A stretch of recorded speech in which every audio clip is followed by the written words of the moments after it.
Hello everybody, this is Zateo, bringing you another replay analysis from Gioxsus. This one is on Carrot Mountain. I like how you're doing this. This is really good. I think that's a bit of an improvement from the other day. Sending out some pawns. Okay. Right here, I'm gonna pause. I would suggest trying to start with like 3 constructors. It's nice to have some pawns out. You can mix in a couple, or I should say grunts, not pawns. But you can mix in a couple grunts to help with the fronts, but you also should also prioritize getting a couple constructors out. Reason being is like things like bot labs and vehicle labs only have a build power of 100, and so assisting it with a construction bot, which adds another 80 to it, can be rather significant. Um, and then you also want to be adding on your power like you are. Um, but having a second constructor would help a lot, just to get these grunts out quicker. So ideally, in my opinion, you want one for doing power like you're doing. You want another one assisting, and then a third one grabbing some of these back mexes that you're skipping over to get to the front faster, which is fine to do, by the way. And that'll just help you spend your money a bit quicker, and then you might need to use a little bit more of your power, or you might need to add on a bit more power, and you can do that with like something like your commander. You could just like since it's still relatively close to your base, considering how wide or how big the map is, you could add on some winds like right here, for example, or something. Um, Otherwise, you could add on a fourth constructor to also help with wind eventually, as you need it, depending on your energy. The construction turret, not a bad idea, but at the same time, if you're just building it with one guy, it does take a while, and that means nothing else is getting done during that time. So I would suggest, not everyone would suggest this, but I will suggest instead adding on more constructors first, and then building this with multiple constructors, because it takes a while. So during this time, you're not adding on wind, you're not producing grunts very quickly, and it's just going to be a while before it's finished.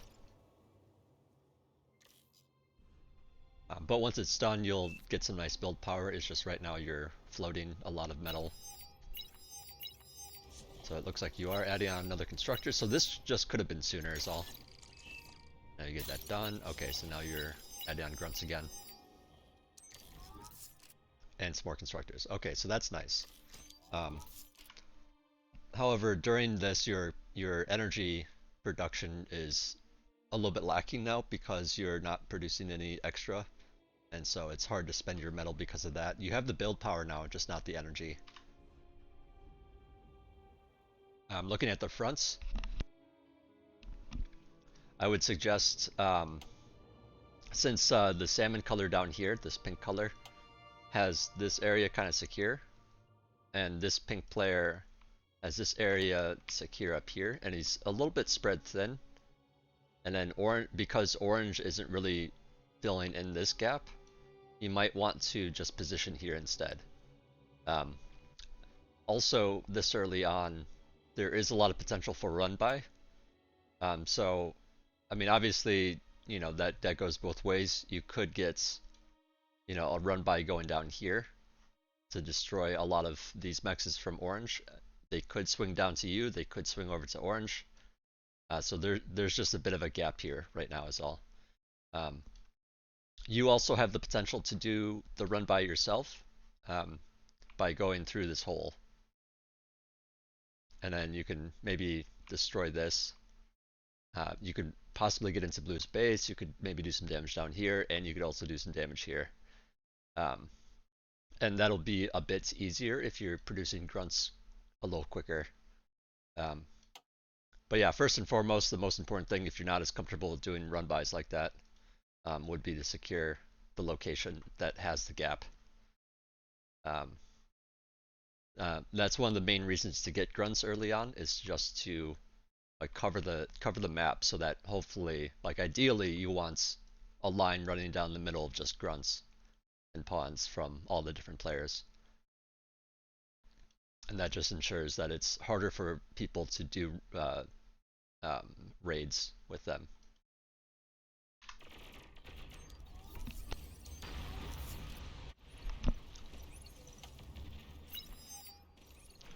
Let's look back at your base. All right, so you're adding on a bunch of wind now, a little bit of solar. Um, I don't mind the solar. The solar's okay here. Um, Pretty soon you could actually probably start switching into advanced solar because wind is not terribly strong. It's not, it's not bad. Like you can get a lot of wind on this map, but I would just suggest that because regular solar panels are not very efficient. Um, but I would also say they are kind of like the construction turret. They take a while to build. So you want to have multiple builders on it, and you also need plenty of energy income before you even consider doing that. So I don't mind having a lot of wind here. Um, but yeah, it's more efficient on energy, or I'm sorry, on metal when it comes to that. So you could potentially replace these with one. Um, each solar collector does 20. You could replace it by eating these, reclaiming them, and then getting one advanced solar collector. It's basic. I mean, it's a little bit more than double the metal cost, but it produces a lot more energy. 75 opposed to that 20. So it is more efficient on metal. So once your metal starts depleting, that would be a thing to consider. I see you're adding on some converters now too. It feels a little bit early. You don't really have the extra energy yet, but you are queued up to have some more um, as that comes in. Also, one of the things you might want to consider is having a storage when it's a wind map, just to like even out when the wind is high or low.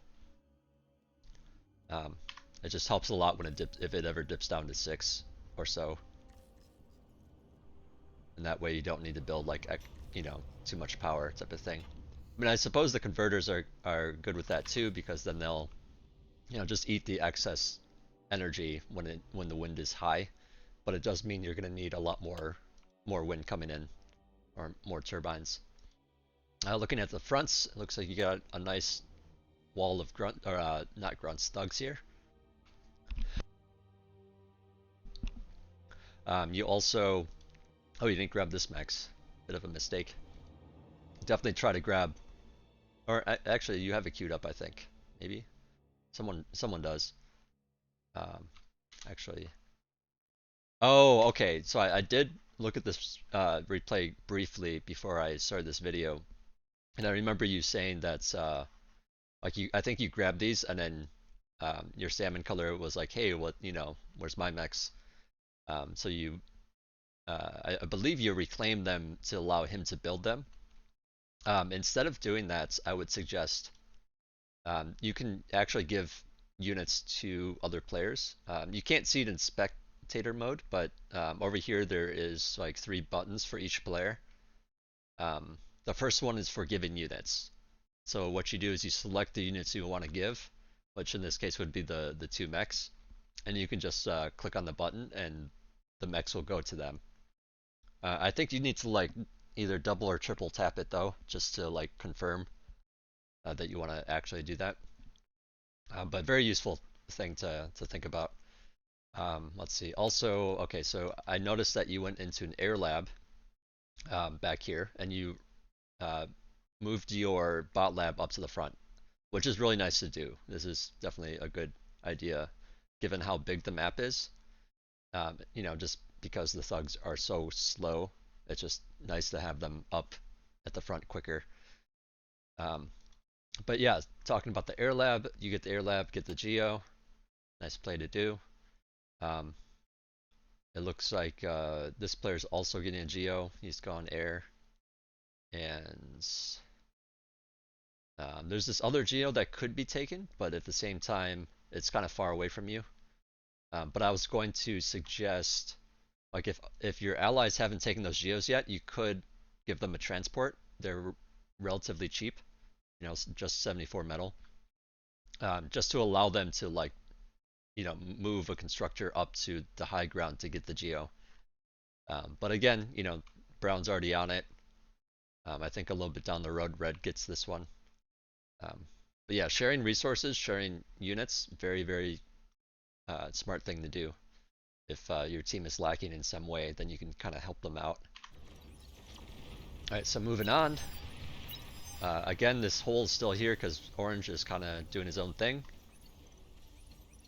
And there's quite a wall of stuff here. It looks like your Salmon ally is using some artillery to take those out.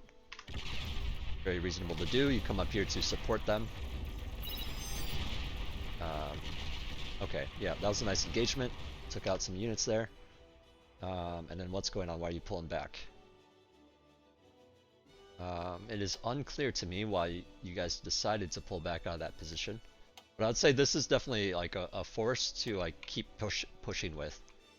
You know, the artillery can attack the tower wall here, and then using the rest of your units, yours and his, you guys could potentially do some nice damage here. And that would have been like that would have slowed down this player significantly, so you guys could maybe come in there and kill him later. Because I doubt that this would actually kill him right now, but you know, just to do some nice damage would be nice so that it's harder for them later. Let's see, moving on. It's Air Lab.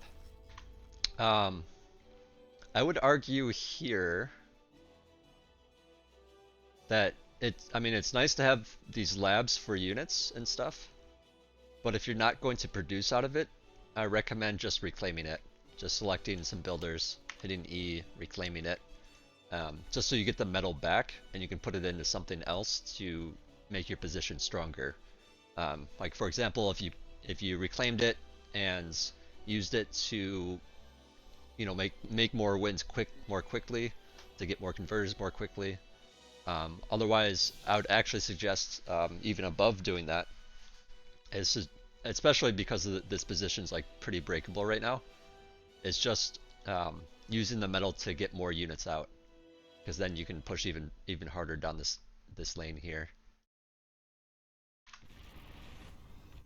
One of the things about building your bot lab out here is it doesn't, you know, you kind of need to build more construction turrets, so it is a bit of a cost, but I mean, it's worth it to have the units that close on such a big map.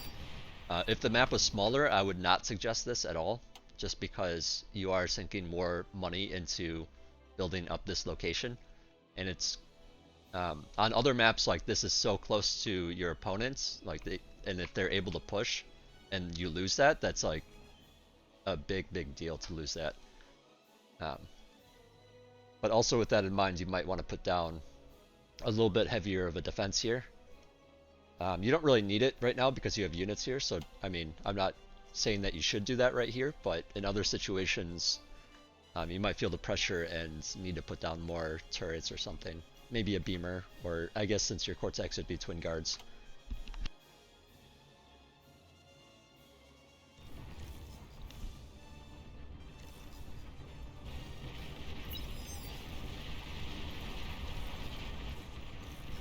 Let's see, what else is there going on? Yeah, I'd say at this point, because you don't have metal, I would shy away from doing so many solar panels. It's, you know, it kind of feels like the wind isn't very strong, but actually this is quite good. Like the in terms of metal cost, solar collectors are very inefficient. So yeah, more winds would be better here. It doesn't feel like, I mean, the wind's not like crazy high or anything like that, but it is a much better thing to build here. And again, you could go into advanced solars as well. You have the resources for it. And then you could also just eat these to afford that with the metal, because you don't really have much metal. And that would just give you a little bit more energy or more metal depending on how many you build. Yeah, you're positioning to attack once more. But yeah, if you guys pushed earlier, it would have been harder for big TT to get so many plasma bots up, and it'd be harder for them to defend it at this point.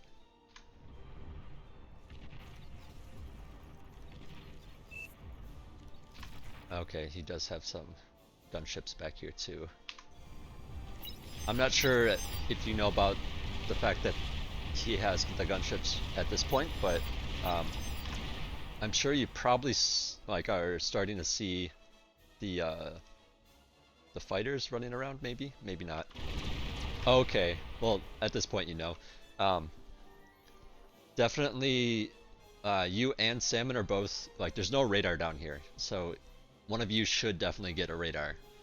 Um, because if you don't know what's coming up, then it's hard to push a location. Actually, that might have been the reason why it wasn't pushed sooner. It's just because there was no radar to see what's like actually defending this location. Um, but like I was saying earlier, there wasn't really that much there to defend it. So, but yeah, you guys get in there now. Very nice. I see your rally is right here. Um, I would argue to try to move this up to where your front line is. So like it would be like around here. And that'll just have the, so that way your collection of units that are popping out are now a lot closer. And that would help you continue to push here. But yeah, you see the gunships. Let's see, do you have a response? Not yet.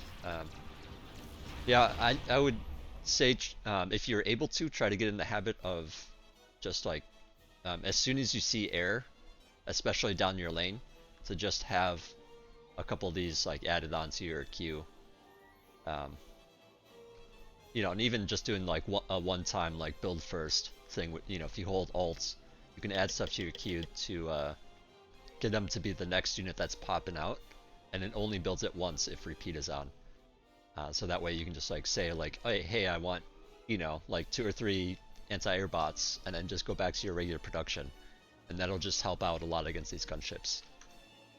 But yeah, anytime I see air or hear about air, I'm like immediately like, let's get some anti-air at the base. Let's get some anti-air in my army, and then since you were able to push through those ground units, like this is definitely a force that could continue pushing through. It's just the air is stopping you. So the sooner you get that, the easier it is for you to push through here. Look back at the economy. Okay, so you see the air, you're getting some fighters up to help defend. Very reasonable. Um, if you do what I was suggesting before and reclaim that air lab, and you see fighters, you could also, like rebuild it to build the fighters. I don't know if it's terribly. I don't think it's terribly necessary this early on. I would instead maybe just start putting down some extra anti-air at your base and stuff, because you do have a more dedicated, or at least I assume he's a more dedicated air player here.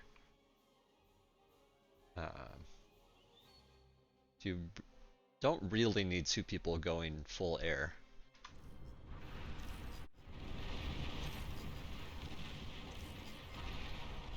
Unfortunately, some of those are just getting picked off there.